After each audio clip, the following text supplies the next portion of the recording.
ನಾವು ಚಿಕ್ಕವರಿದ್ದಾಗ Arabian knights ಕಥೆಯನ್ನ ಓದ್ತಾ ಇದ್ವಿ. ಇದು ಅರೇಬಿಯನ್ ನೈಟ್ಸ್ ಕಥೆಗಿಂತ ಕೆಟ್ಟದಾಗಿದೆ. ವಾದವನ್ನ ಮಂಡಿಸಲಾಗ್ತಾ ಇದೆ. ಬೆಂಗಳೂರಿನ ರಹಸ್ಯ ಸ್ಥಳದಲ್ಲಿ ಸಂತ್ರಸ್ತೆಯ ಸಹಿಯನ್ನ ಹಾಕಿಸಲಾಗಿದೆ. ಪೊಲೀಸರು ಸಿದ್ಧಪಡಿಸಿದಂತ ದೂರಿಗೆ ಸಹಿ ಮಾಡಿಸಲಾಗಿದೆ ಅನ್ನುವಂಥ ವಾದವನ್ನ ರೇವಣ್ಣ ಪರ ವಕೀಲರು ಮಾಡ್ತಿದ್ದಾರೆ. ಅಂದ್ರೆ ಇಲ್ಲಿ ಒತ್ತಾಯ ಪೂರ್ವಕವಾಗಿ 376 ಅನ್ನ ಸೇರಿಸಿದ್ದಾರೆ ಅನ್ನುವಂಥ ಒಂದು ವಾದವನ್ನ ರೇವಣ್ಣ ಪರ ವಕೀಲರು ಮಾಡ್ತಾ ಇರೋದು. ಯಾಕಂದ್ರೆ ಮೊದಲು ಅವರು ದೂರನ್ನ ಕೊಟ್ಟಾಗ ಅಲ್ಲಿ ಲೈಂಗಿಕ ದೌರ್ಜನ್ಯ ಅಷ್ಟೇ ಇತ್ತು. ಅದಾದ್ಮೇಲೆ ಅತ್ಯಾಚಾರ ಪ್ರಕರಣ ಕೂಡ ದಾಖಲಾಗಿದೆ. ಇದನ್ನ ಪೊಲೀಸರೇ ಕೊಡಿಸಿದ್ದಾರೆ ಅನ್ನುವಂಥ ಒಂದು ವಾದವನ್ನ ರೇವಣ್ಣ ಪರ ವಕೀಲರು ಮಾಡ್ತಾ ಇದ್ದಾರೆ. ನಾವು ಚಿಕ್ಕವರಿದ್ದಾಗ ಅರೇಬಿಯನ್ ನೈಟ್ಸ್ ಕಥೆಯನ್ನ ಓದ್ತಾ ಇದ್ವಿ, ಆದ್ರೆ ಇದು ಅದಕ್ಕಿಂತ ಕೆಟ್ಟದಾಗಿದೆ ಅನ್ನುವಂಥ ವಾದವನ್ನ ಇಲ್ಲಿ ಮಾಡಲಾಗ್ತಾ ಇದೆ. ಒತ್ತಾಯ ಪೂರ್ವಕವಾಗಿ ಇವರಿಗೆ ಸೈನ್ ಹಾಕಿಸಿಕೊಳ್ಳಲಾಗಿದೆ.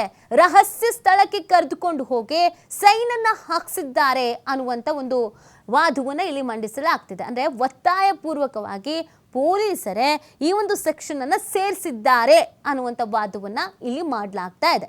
ಈ ಎಲ್ಲ ವಾದ ಪ್ರತಿವಾದವನ್ನ ಆಲಿಸಲಾಗ್ತಾ ಇದೆ. ಏನ್ ಜಡ್ಜ್ಮೆಂಟ್ ಬರುತ್ತೆ ಅನ್ನೋದು ಸಾಕಷ್ಟು ಕುತೂಹಲಕ್ಕೆ ಕಾರಣವಾಗ್ತಾ ಇದೆ. ಸಂತ್ರಸ್ತೆ 5 ವರ್ಷಗಳಾದ ಮೇಲೆ ಕಂಪ್ಲೇಂಟ್ ಅನ್ನು ಕೊಟ್ಟಿದ್ದಾರೆ. ಯಾಕೆ ಈಗ ಕೊಟ್ಟಿದ್ದಾರೆ? ಪೊಲೀಸರು ಸಮರ್ಥರಿಲ್ಲವಾ?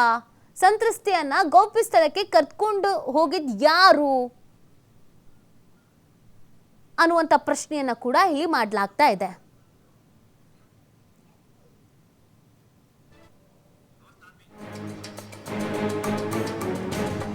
ನೋಡಿ, ಈ ಪ್ರಕರಣಕ್ಕೆ ಸಂಬಂಧಪಟ್ಟಂತೆ ಹಲವು ತಿರುವುಗಳು, ಹಲವು ರೀತಿಯಾದಂಥ ಆರೋಪ ಪ್ರತ್ಯಾರೋಪ ರಾಜಕೀಯ ವಲಯದಲ್ಲೂ ಕೂಡ ಆಗಿತ್ತು. ಹಾಗೇನೆ ಕೋರ್ಟ್ನಲ್ಲೂ ಕೂಡ ವಾದ ನಡೀತಾ ಇದೆ. 5 ವರ್ಷದ ಹಿಂದಿನ ಕೇಸು, ಯಾಕೆ ಇಷ್ಟು ತಡವಾಗಿ ಅವರು ಕೊಡಬೇಕಾಗಿತ್ತು?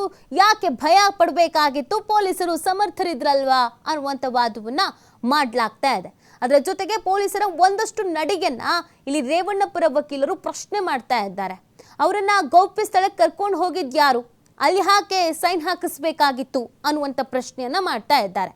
ಬಟ್ ಇಲ್ಲಿ SIT ಪರ ವಕೀಲರ ವಾದಿಗೆ ಏನಾಗಿದೆ ಅಂತ ಅಂದ್ರೆ, ಅವ್ರು ಹೇಳ್ತಾ ಇರೋದು ಈ ತನಿಖೆಯನ್ನ ನಡೆಸಲೇಬೇಕು. ಹೀಗಿರ್ಬೇಕಾದ್ರೆ ಜಾಮೀನು ಕೊಡುವಂಥದ್ದು ಸರಿಯಲ್ಲ.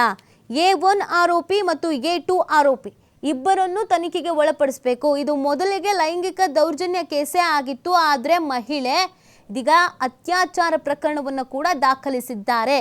ಹೀಗಿರ್ಬೇಕಾದ್ರೆ ತನಿಖೆಯನ್ನ ನಡೆಸುವಂತ ಸಂದರ್ಭದಲ್ಲಿ ಬೇಲನ್ನ ಕೊಡಬಾರ್ದು ಅನ್ನುವಂಥ ಬೇಡಿಕೆಯನ್ನ ಇಡಲಾಗಿದೆ. ನಮ್ಮ ವಶಕ್ಕೆ ಕೊಡಿ ಅಂತ ಕೇಳ್ಕೊಳ್ತಾ ಇದ್ದಾರೆ. ಸೊ ಹಾಗಾಗಿ ಇಲ್ಲಿ ಜಾಮೀನು ಸಿಗುತ್ತಾ ಅಥವಾ ಜೈಲಿಗೆ ಹೋಗೋ ಪರಿಸ್ಥಿತಿ ಬರುತ್ತಾ ಅನ್ನೋದು ಪ್ರಶ್ನೆ. ರೇವಣ್ಣ ಅವರು ಆಲ್ರೆಡಿ ಜೈಲನ್ನು ನೋಡ್ಕೊಂಡು ಬಂದಿದ್ದಾರೆ ಒಂದು ಪ್ರಕರಣದಲ್ಲಿ. ಅದಾದ ನಂತರ ಅನೇಕ ಕಾನೂನಾತ್ಮಕವಾಗಿ ಏನೆಲ್ಲ ಹೋರಾಟವನ್ನು ಮಾಡ್ಬೋದು ಅದ್ರ ಬಗ್ಗೆ ಸಲಹೆಯನ್ನು ಪಡ್ಕೊಂಡಿದ್ದಾರೆ. ನಿರಂತರವಾಗಿ ಲಾಯರ್ ಜೊತೆಗೆ ಟಚ್ನಲ್ಲಿ ಇದ್ರು. ದೇವಸ್ಥಾನಗಳಿಗೂ ಕೂಡ ಸುತ್ತಿದ್ದಾರೆ. ಈ ಕಾನೂನಿನ ಕುಳಿಕೆ ಒಳಗೆ ಸಿಲುಕಬಾರ್ದು ಅನ್ನುವಂಥ ನಿಟ್ಟಿನಲ್ಲಿ ಬಹಳಷ್ಟು ಪ್ರಯತ್ನಗಳನ್ನು ಕೂಡ ಮಾಡ್ತಾ ಇದ್ದಾರೆ. ನೆನ್ನೆಗೂ ಅರ್ಜಿ ವಿಚಾರಣೆಯನ್ನು ಮಾಡಲಾಗಿತ್ತು, ಮಧ್ಯಂತರ ಜಾಮೀನನ್ನು ಕೊಡಲಾಗಿತ್ತು. ಸೊ ಹೀಗಿರಬೇಕಾದ್ರೆ ಇವತ್ತು ಪ್ರಮುಖವಾಗಿ ವಾದ ಮಾಡ್ತಾ ಇರೋದು ಯಾಕೆ ಜಾಮೀನು ಕೊಡಬೇಕು ಅಂತ, ಯಾಕೆ ಜಾಮೀನು ಕೊಡಬಾರದು ಅಂತ. ಇವೆರಡರ ಬಗ್ಗೆಯೂ ಕೂಡ ಇಲ್ಲಿ ವಾದ ಪ್ರತಿವಾದವನ್ನ ಆಲಿಸ್ತಾ ಇದ್ದಾರೆ ಜಡ್ಜ್. ಏನ್ ತೀರ್ಮಾನವನ್ನ ಪ್ರಕಟಿಸಲಾಗುತ್ತೆ, ಏನ್ ಜಡ್ಜ್ಮೆಂಟ್ ಅನ್ನ ಕೊಡ್ತಾರೆ ಅನ್ನೋದು ಸಾಕಷ್ಟು ಕುತೂಹಲಕ್ಕೆ ಕಾರಣವಾಗ್ತಾ ಇದೆ. ಈ ಪ್ರಕರಣದಲ್ಲಿ ಮೊದಲ ಸಮಸ್ಯೆ ಅಂತ ಅಂದ್ರೆ ಪ್ರಜ್ವಲ್ ರೇವಣ್ಣ.